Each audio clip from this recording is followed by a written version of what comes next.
stay connected everywhere you go. Fitchburg is on your phone and your tablet and your laptop and TV.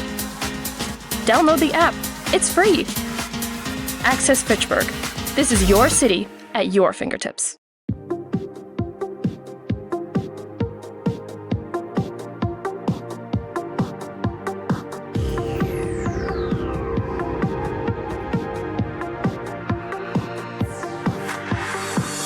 Hi, I'm Jeremy Crosby. And I'm Nick Boucher. We're your hosts for the program that's all about your city, Talking Fitchburg. Every weekday, we pull together the news, events, and information you need to stay on top of what's happening in the city of Fitchburg. Find Talking Fitchburg on cable TV, Roku, Amazon Fire, Apple TV, and our live stream on the web. Plus, you can find all our headlines and stories on Facebook, YouTube, and our video on demand service. This is your city. Keep up with Talking Fitchburg and the issues affecting you and your neighbors.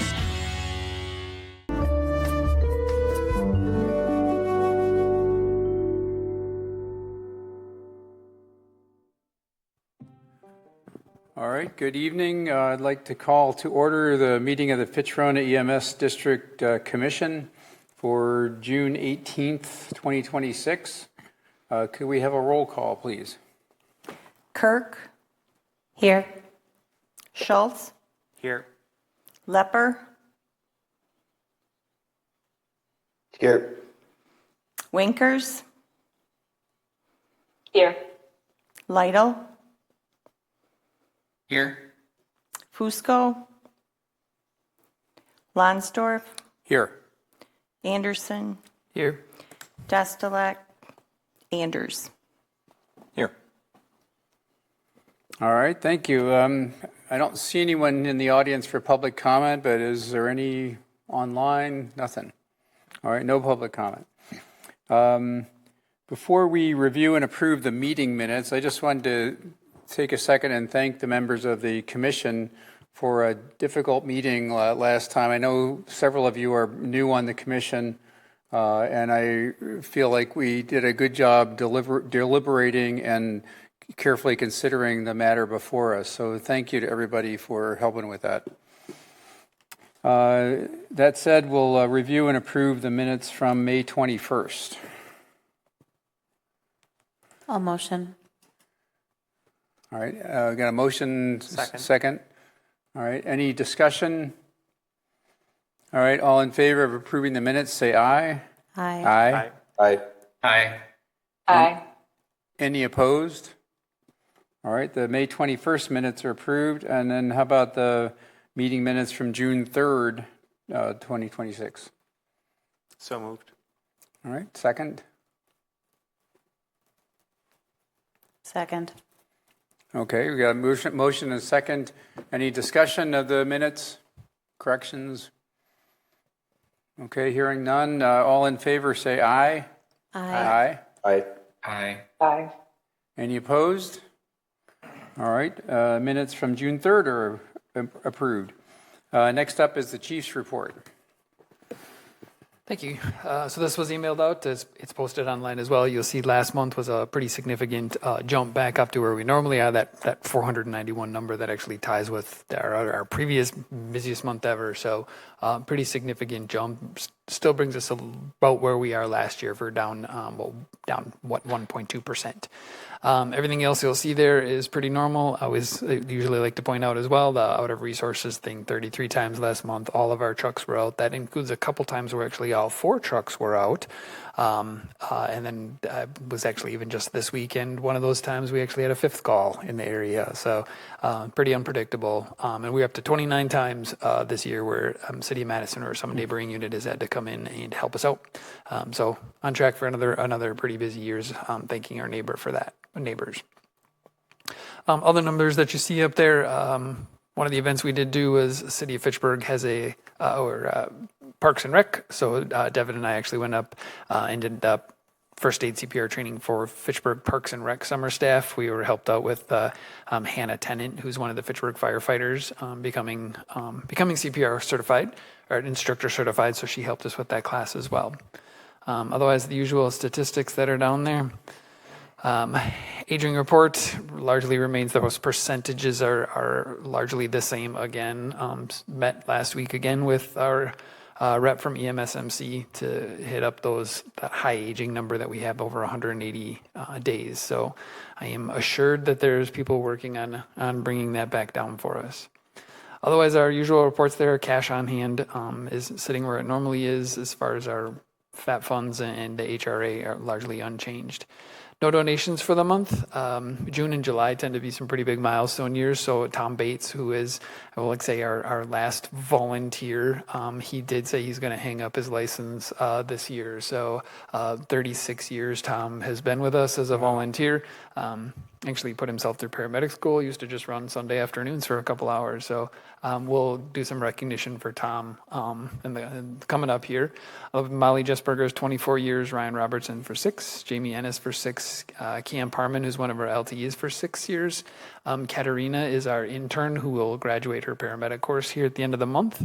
And Jasmine, who is our other intern, she'll just start her second year this fall. Next month, I shared with the names.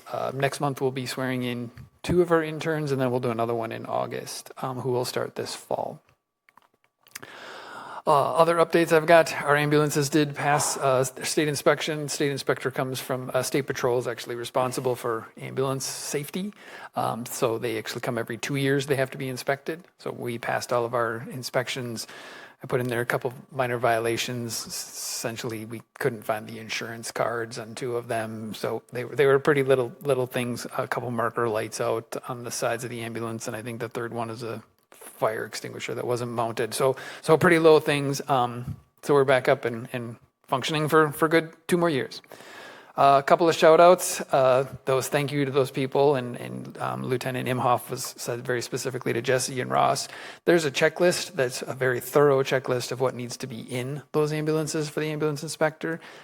So Lieutenant Imhoff wanted to recognize Jesse and Ross for making sure that the 2 ambulances at their station were good to go, with the exception of an insurance card. But beyond that, 'tis the season for our bike medics to get out there. So thanks to Chip for coordinating kind of either a refresher or new online training for our bike medics. Those are the e-bikes that we started last year that we talked about. Chip lovingly called them a pretty spicy ride.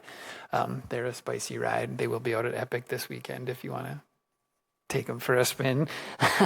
And then we actually did have a cardiac arrest save. I want to say it was about 2 weeks ago now that Chance and Molly were involved with.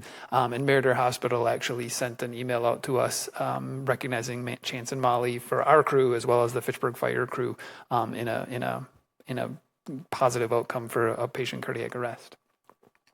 Those are the shout outs I have in here. The other 2 notes I have just to share as far as my report goes.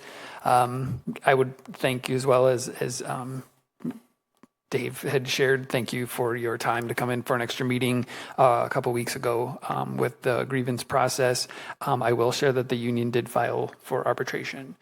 So they have moved on to the next step with the state. I got that official notification back from him. I think it was yesterday or the day before. So just keeping you in the loop on that, that is moving on to the next step with the state.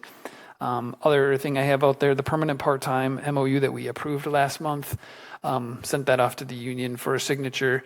They actually came back with a couple other proposed changes. So I met with the union rep today, and so we'll be working through that as well. That MOU will have to come back. I think some of the changes they have asked for, I don't know that they're largely insignificant or that their proposal is not insurmountable, but I feel it changed enough that it does need to come back to this group to get looked at. So I will bring that back to this group next month. That's what I have. Chief, I have a question. When that happens, would we be able to see like the track changes on that document to see what we had originally sent off for approval versus what they've changed? Yep. Okay. I will make sure that gets sent to you.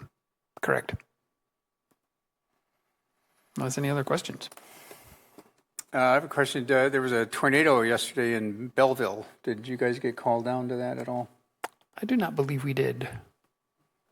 No, Fitch-Rona staff didn't get called down. We do have a few of our full-time employees that live down there. Thankfully, they were not impacted, at least their homes, by that. I know the Verona Fire Department did respond down there with a couple different pieces of apparatus.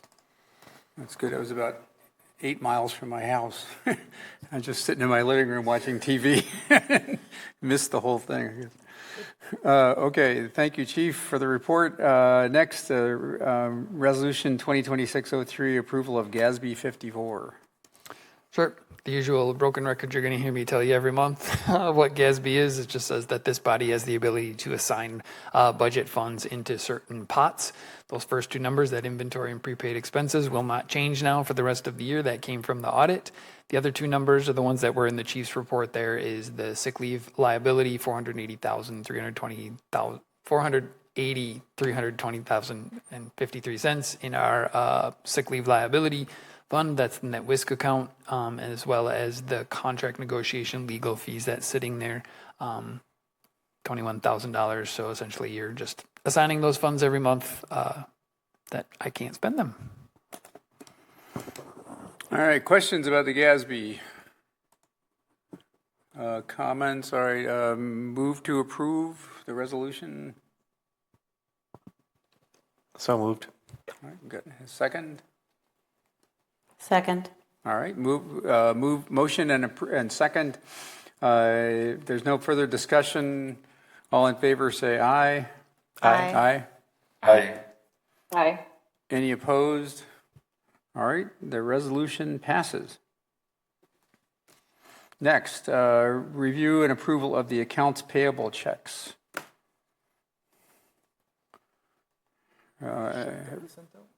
Yeah, we should have a copy of that. Everybody have a chance to look at them. Any questions or comments? Pretty much all the standard stuff. All right, I think we have to approve these too, right? So motion to approve the checks. So moved. All right, thanks, Allison. Second. Second, all right. This is getting monotonous. You guys online can make motions too if you want. All right, we got a motion and a second. Any further discussion? All in favor say aye. Aye. Aye. Aye. Any opposed? All right, the checks are approved. Next is review and approval of the district check approval and signing authority. That'll take a little bit of discussion. So the context behind this is it doesn't need a resolution. We just need it in the minutes. But historically, as you're aware, per our policy on cash controls, I think is the policy that it actually lives in. I have the written approval of the commission to sign checks up to $5,000, of which then you approve every month. Like all the municipalities, as you have your meetings, you're approving checks that are already sent out, but you're reviewing all of the checks we write.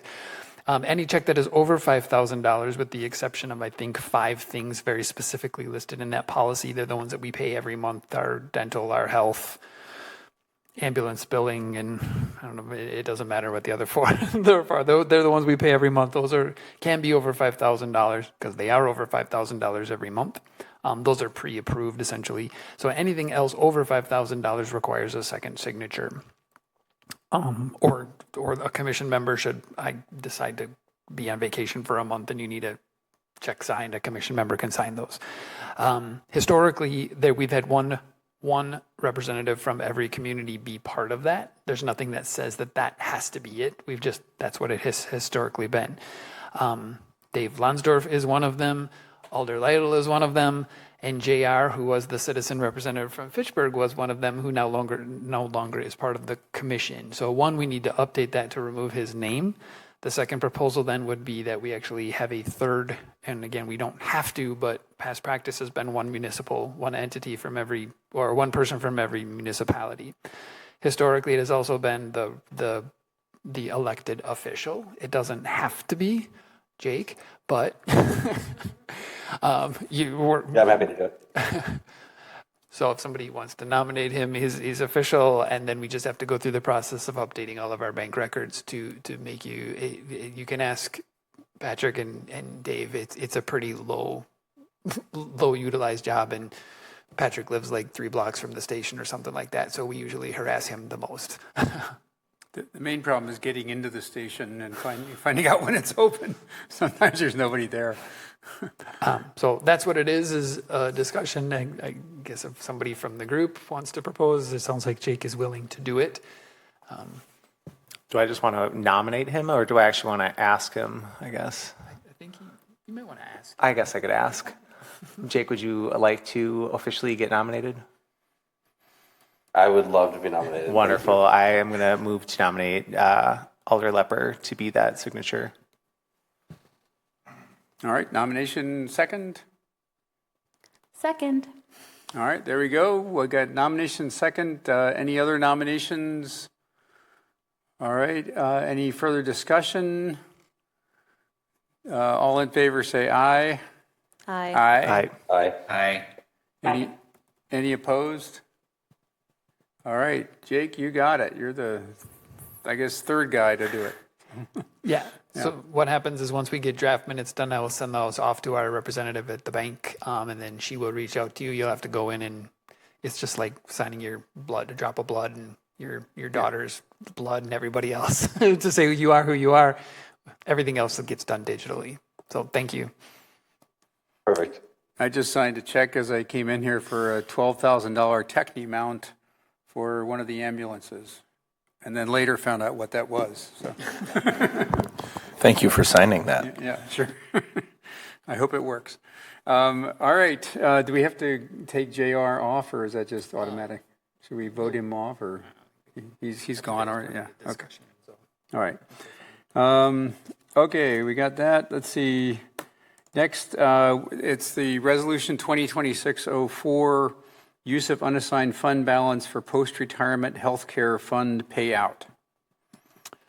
Sure. So this was sent to you, the context behind it of as we had our audit last month, we are above our 35% essentially reserve fund, giving us some funds in our unassigned fund balance that you need to assign to some things.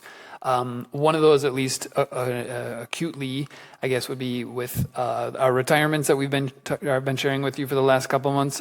Two of those we have 4 people who have left. 2 of them have retired. 2 of them have left. But 2 of the retirees, as part of that our collective bargaining agreement, their sick time is paid out into a post-retirement healthcare fund. That fund I continue to share with you every month that we just talked about. My proposal would be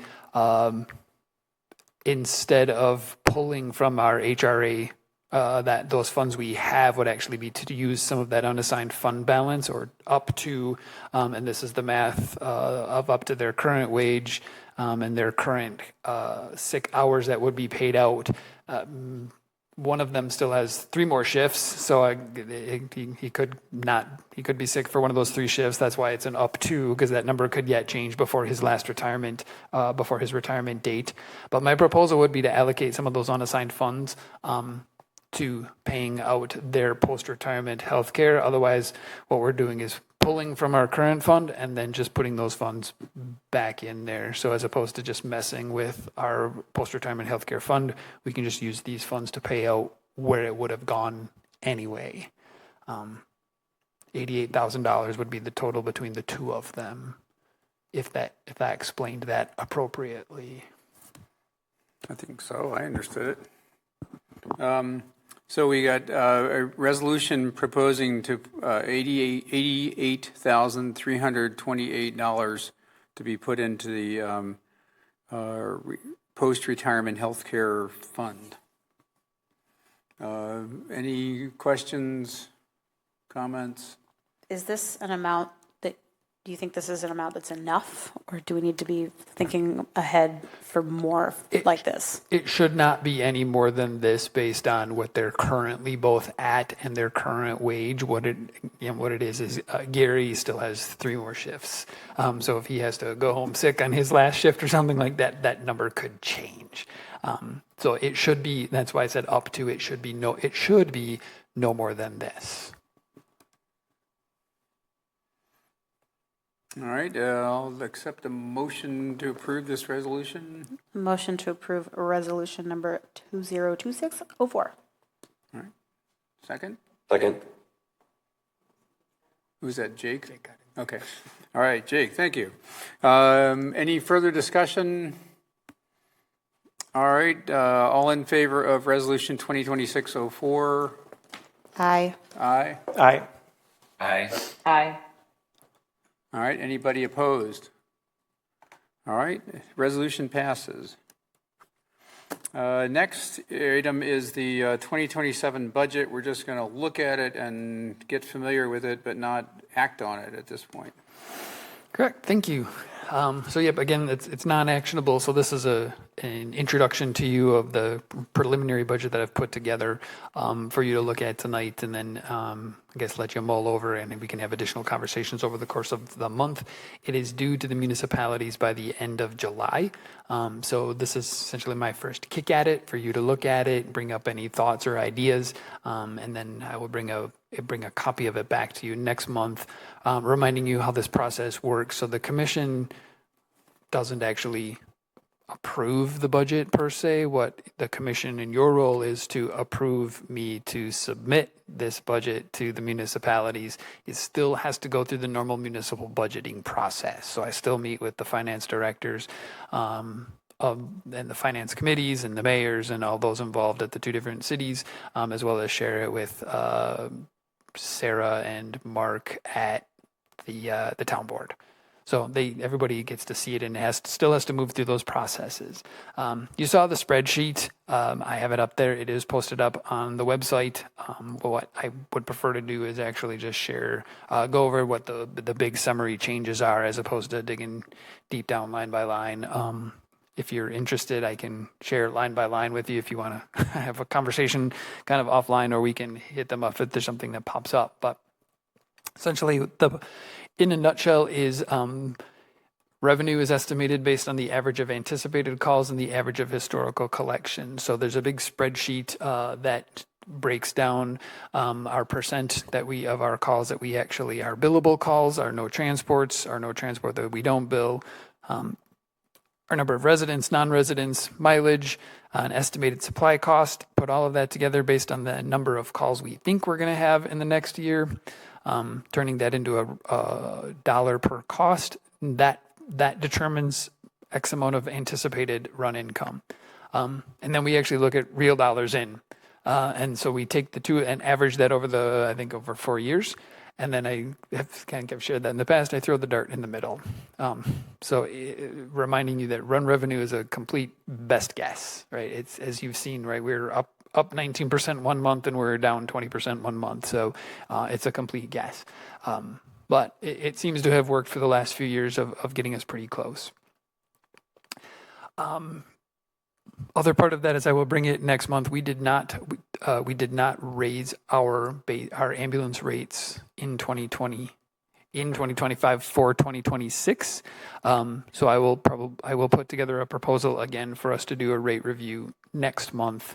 And you can see where that rate review impact would have, whether you want to increase our ambulance rates or not. That comes from this commission. Either way, they need to be reviewed, and you can put together an increase. As far as the other revenue stuff, the 2027 number, because with the new formula, it is a 1/3, 1/3, 1/3 based on a 3-year average of per capita, call volume, and equalized value. Equalized value actually does not come out until the last week of July, first week of August. So even the number you see here, it will change the first week of August.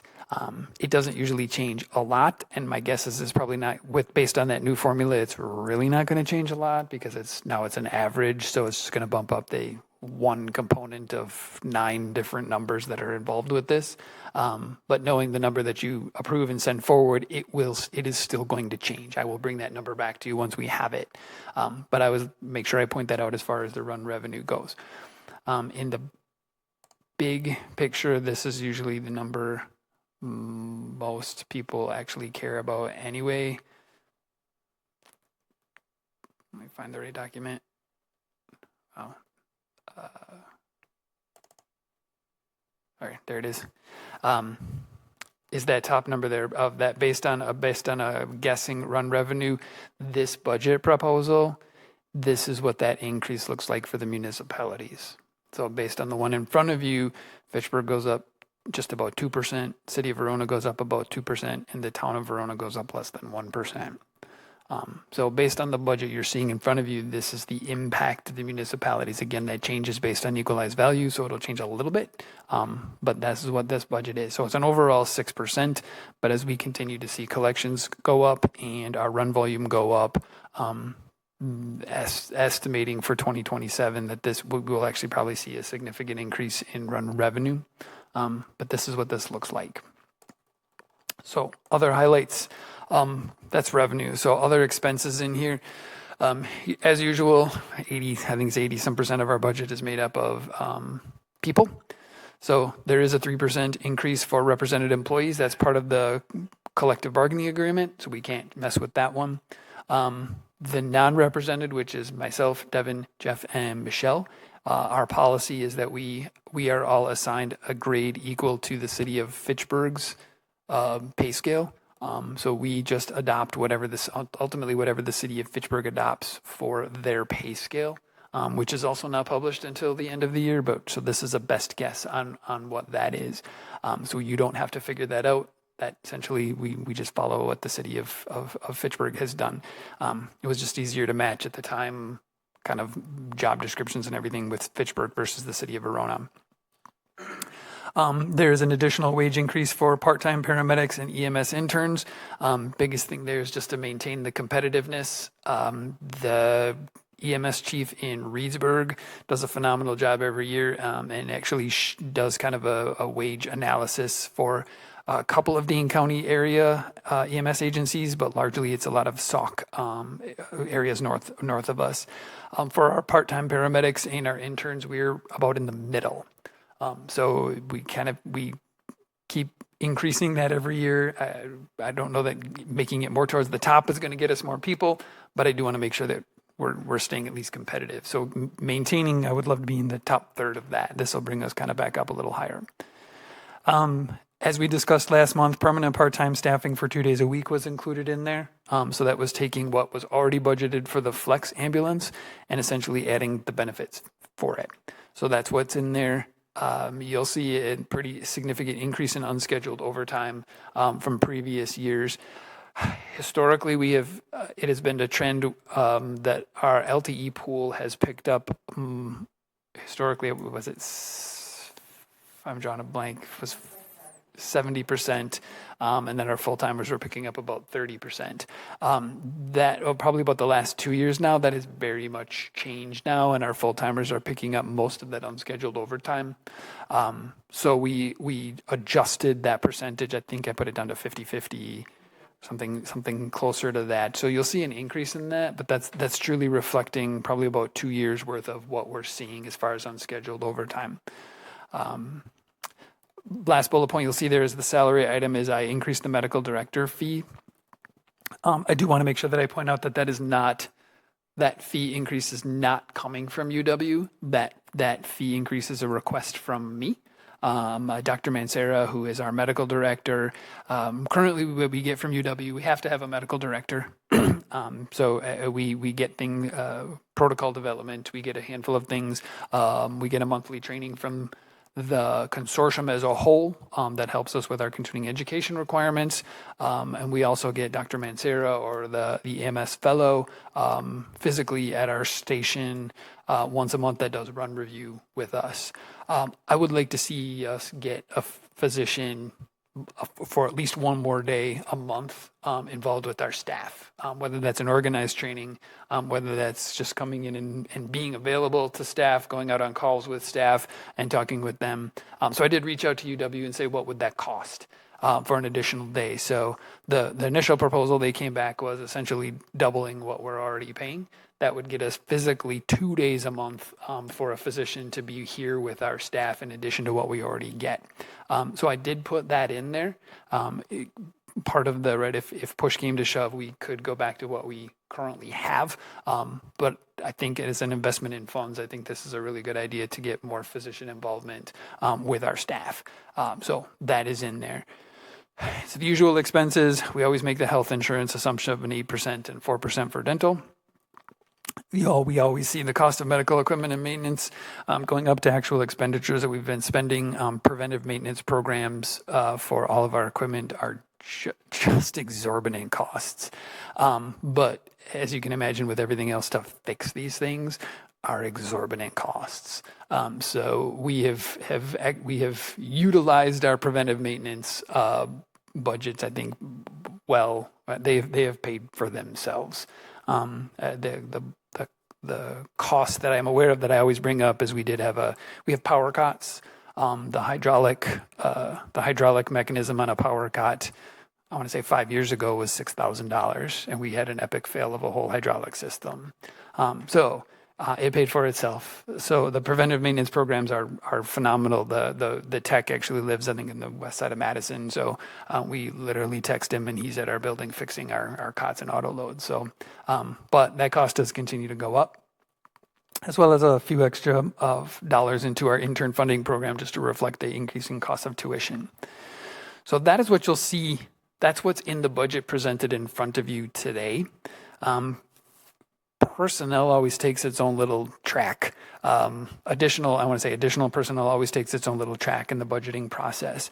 As we talked about last month, taking our 2026 budget was budgeted for that peak time truck, 2 days a week. I want to say we're probably staffing at about 60-ish% of the time. Converting that over to that permanent part-time, that would essentially guarantee us 2 days a week. The request would be to slowly, if we can, in 2027, to add 2 more days of flex time. So that would mean in 2027, we would for sure have 2 days a week covered.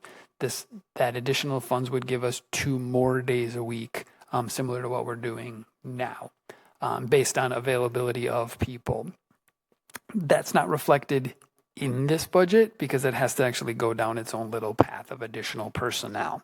The cost of that is about, I want to say, I do have it figured out. I want to say it's about $80,000. It's about $65,000 in wages, and then its benefits on top of that, essentially state retirement, workers' comp, and there's a third factor in there. I think tax, FICA, I think is what it is. But that's what that is. So I will also be submitting that essentially in parallel with this request to the municipalities as well. That would get us up to 4 days a week. 4 days a week with our staffed ambulance during the daytime, and then just continue on over the next few years. If we continue down this within the next 3 years, then we would actually have that a 4th ambulance during the daytime hours, 7 days a week. So essentially stepwising in staff as opposed to, right, we know the cost of hiring 7 full-time staff for 24/7 is roughly, right, it's $100,000 per person. So with that, we're looking at, just under $1 million. This gets us there over the course of about 5 years. So little baby increments. That's the summary of what I'm asking for the 2027 budget. Are there any other line items anybody saw they had questions about? I have a question on the physician. When you said that goes to 2 days a month, is that like an hour commitment where the physician's in-house and working with the crew for 8 hours? Or like what does that actually mean for justifying the cost of UW doubling it? I mean, what are we going to get? What are our crews going to get, and what are our communities going to get? Sure. So it's up for us to determine how to use those 2 days. So currently, Dr. Mancera, again, or somebody comes in, they do run review with us. They stick around. They'll do that hands-on training, and then they just talk with our crews. It's up to us. I guess I can come back with something more definitive before we dish out that funds. But my initial talks with UW was, how do I get you here 1 more day a week? And they said, this is what it will cost you to get me. I'm sorry, 1 more day a month. This is what it would cost to get a physician in your door 1 more day a month.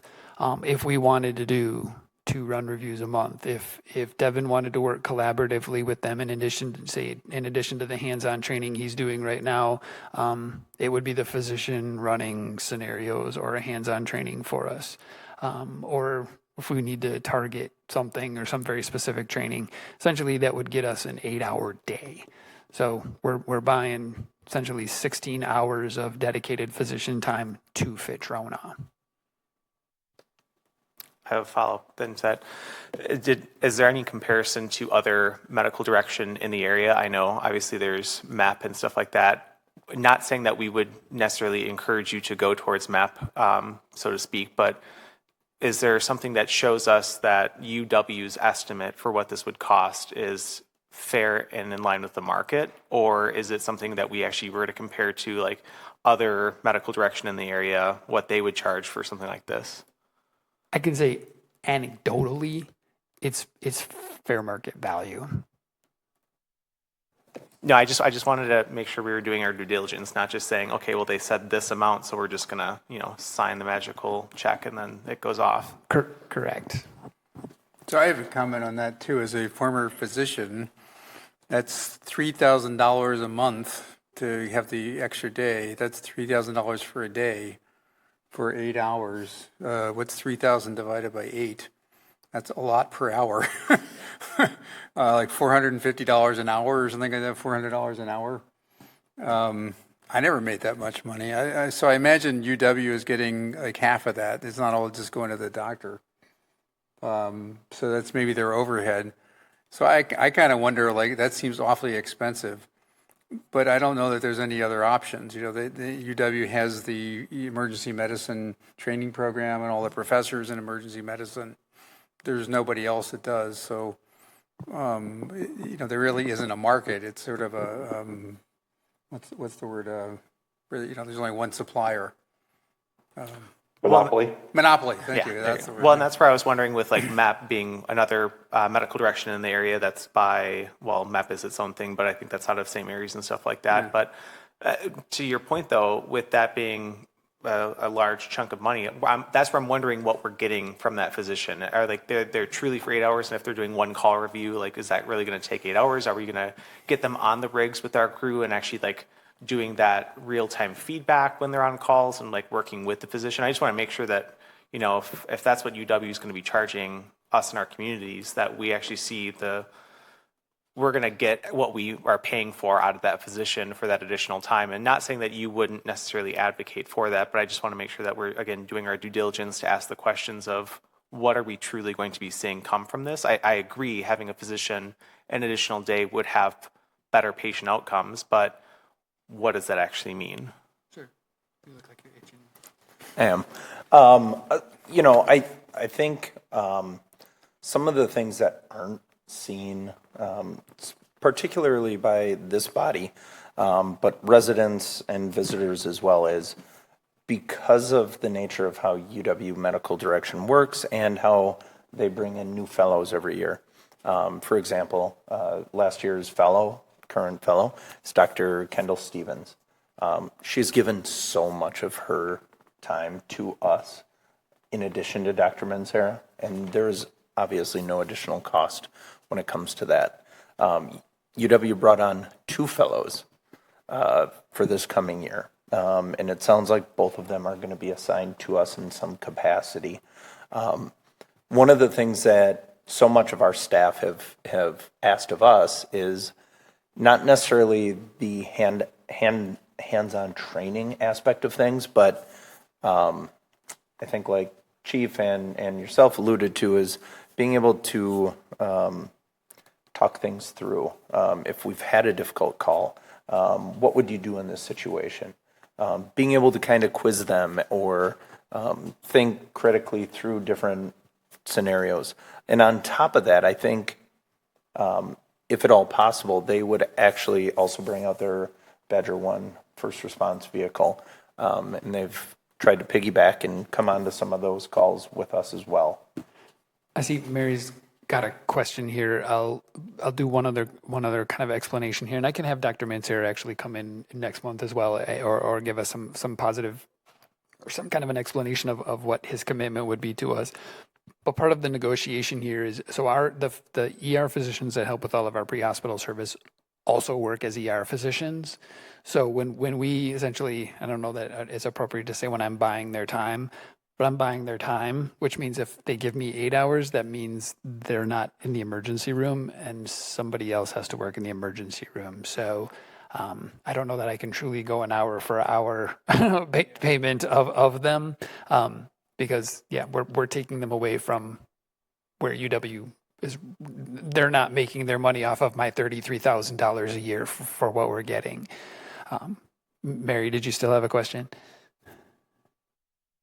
Yeah, I guess just following a couple of the lines of questioning. I was curious if in addition to kind of the debrief opportunities and I'm assuming some technical assistance just broadly, do the medical directors typically provide education about things that they have seen, recent trends or new things, or training is maybe not the right word, but I think like if you are a paramedic and you're in your day to day, you don't know what you don't know. So are they bringing new things that they should be aware of? Like I'm thinking about like my line of work and in maternal health, and there are trainings or toolkits and education about obstetric emergencies. So is that something like they could provide with the additional time we be getting from them, like sort of more innovative or, along those lines? So I think that the answer is possibly.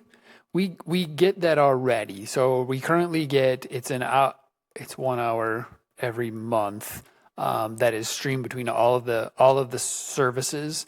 And those hours once the second Wednesday of every month from 9 to 10, the topic hours built there are designed to meet the basic continuing education hours for our paramedics. So that is streamed and is recorded and sent out to all of our agencies in the consortium. Then the third Tuesday of every month from 8:30 to 10 is when Dr. Mancera or one of the fellows comes very specifically to Fitch-Rona. He specifically actually pulls Fitch-Rona calls. We review 1 or 2 calls at that time, and that usually then segues into kind of, I don't know what I call it necessarily, a hot topic. But then, they actually bring up, these are the current trends in, we'll just say, seizure management. This is how it relates to our protocols. This is what we could be doing. This is what we could be seeing. We are currently rolling out new sets of protocols, which is the addition of 4 new medications that we've never carried before. So that's what he talked about earlier this week, and then Dr. Stevens, I missed it because I was sucked into a different meeting, but I believe that's what they talked about this week. So part of that will now be, right, how do we make sure that they're getting, that he's following up with them. So I'm probably putting the cart before the horse a little bit here and asking you for the funding and committing to additional day before I'm meeting with Dr. Mancera and saying I've shared with him, this is what I would love to see, but I know Devin would love to have his time and he's probably got his own ideas. Dr. Stevens, who is now moving from a fellow to a true physician, has talked with us about increasing our use of ultrasound. Currently, we are very limited to what we can use it in the state, but is very open to creating a pilot program to start using it for other things. That's the kind of stuff that would get us for maybe her to come in and checking in with all of our crews to start doing ultrasound guided IVs or rapid trauma exams or grabbing respiratory therapy and having them come in and do vent settings. So that is what I'd be looking for as far as that additional time. I'll just say that we're already paying $33,000 a year for one day of their time. We've already pretty much agreed to the price. So if we're going to 2 days, it just seems obvious that they just say, well, then pay twice as much. And I guess the fact that you want to go to 2 days means that we're satisfied with the service too. And one way to look at it is UW, I think, is the premier training program in the state. We've got obviously some of the most up-to-date qualified people. If they're spending time with our ambulance service, that makes us, by extension, up to date and ready to go with all the latest stuff. So I think it's probably worth it. Yeah. Patrick has a question? Okay. I see your hand up. All right, Patrick, go ahead. Thank you. And probably a question and then a comment. How has this normal fee of $33,000 escalated over the last 2 or 3 years? Have we seen it increase above CPI or anything? No, we have been paying $33,000 for at least the last 10 years that I have been chief. So I should have pointed that out as well as perspective of that number they have not increased our medical direction fees forever. And we have definitely gotten more support from them over the last 10 to 15 years. And our fees have never been increased. So, and that's what I wanted to make sure I did point that out, that like this is not an ask from them to increase. This is me asking them, what do I need to do to get you here? And then I think you also had a comment. Well, yeah, I was wanting to hear that first. And, while a double of any line item does kind of draw scrutiny, I think it maybe says as much about the deal we've been getting over the last few years as, suddenly being gouged for an increased level of service that we're asking for. But I think I agree with the other folks who said it would be nice to understand a little more what that would look like and make sure all the chiefs feel like you're going to be getting something out of it that provides value. Would the commission like Dr. Mancera to come next month and say a few words about what services he's providing or what more he could do? I'll invite him. You want to? All right. We'll see if we can get him here. How much will that cost us? Is that going to take him? An extra $33,000. $3,000 for an appearance. All right, let's see. Any other comments about the budget or questions about the budget? I just had one last question separate from that. The money that we have that's 180 days plus that's out for collections, is that represented in the forecast that you gave us for 2027? Or what happens with that money when obviously we haven't collected it?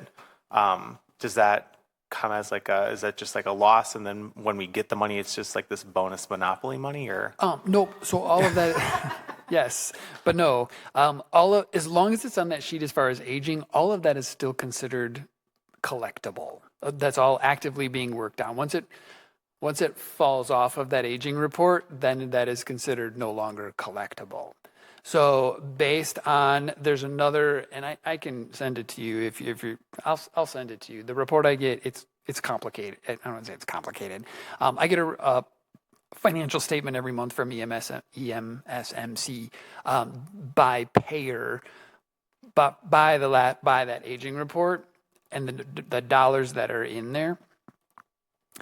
All of those different payers actually work out from what's invoiced, from what is ultimately billed, to what they figure out what is potentially, we call it contractual, which means, right, we bill $2,000 to Medicare. We know we're only going to get 800 of that. So they know it's billed. We know what we're going to get. Now that 800 is considered bill or collectible, and then of whatever that, all of that turns down into the percentage of collections and a cost per call. And then all of that is actually averaged together for all of our payers, what is considered collectible, and that's what we use. And then we average it over another 3 years. So we try to avoid the spikes when I get a 20% year in call and it goes down. So what you see in the aging report is factored in there. Like I said, at a couple different spots of based on the percentage of. And I'll send you the spreadsheet as well if you want to dig through it. But a resident, non-resident, all of that figures into the cost per call, and then that ultimately gets figured in there, and then between the two of them. So as long as it is fact, I think the short answer was yes, it is. It's not free money. All right, good questions. Other comments about the budget or concerns? Yeah, I was just going to ask quick. I saw that one of the line items that is projected to go down next year is workers' comp, which, knowing the trends in general for insurance, I was curious if there was a claim that's maybe dropping off or something that is bringing that down, or whether we just got a great deal or we're expecting a great deal for the next year's coverage? Both of those things. So I will continue to knock on wood that for the job we have, our insurance company does share with us. We have a phenomenal modifier, as well as this. I think is going to be our lost. I think this next year will be the loss of the last lost time claim that I think they stick on there for 3 years. So I think our last lost time claim of any significance now will fall off of this for our next rotation. Because I think it went down last year as well, because we've lost those 2 lost time claims. So that plus our additional modifier, and that's included even with the additional time for our permanent part-time and flex staff. I'm more than happy to move it back up and just put that money somewhere else, but. No, that would be why. Good question. Thanks. I'll just comment. Every time I look at budgets like this, I always get upset that health insurance is going up 10.7%. What's the inflation rate right now? It's 3 or 4% or something. I don't know exactly what it is, but there's just no reason why health insurance has to go up 10% every single year, except the years when it goes up 12% or more than that. The general inflation is 3 or 4%. I don't know why health inflation, and everybody just has to sort of eat it or swallow it. This relates, of course, to our uncollected fees too, because a lot more people can't get health insurance. There's been efforts by the federal government to cut back on the amount of people that are eligible for Obamacare or federal supplementation. And so the more people that don't have insurance, the less people there are that can pay their ambulance bills. And so that relates to uncollected income and stuff too. But it's a very complicated system, and so we just have to kind of go with what we got, I guess.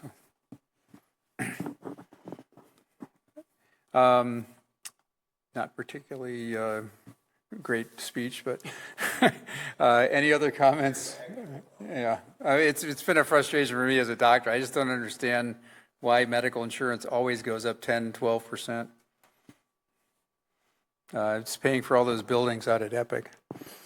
Yeah, I'm not wrong. Yeah, they weren't there 20 years ago. So, all right. Other comments? Again, we're just talking about this. We're not going to vote on it or pass it. If you can show this to people back at your home districts and get their comments and bring them back next month. We'll authorize the chief to present this to the various municipalities and stuff. So I will share this with the city administrators and the finance directors. Yeah, so they'll get it. The municipalities here next week, so that they'll be able to look at it. And I usually meet with at least Misty and Brian from the 2 cities and work through this with them. And Sarah doesn't usually complain about a 0.35% increase. So I know the town of Verona is just gone through a major reassessment of all of our property values. So our aggregated value will probably go up quite a bit, because I think we're underassessed.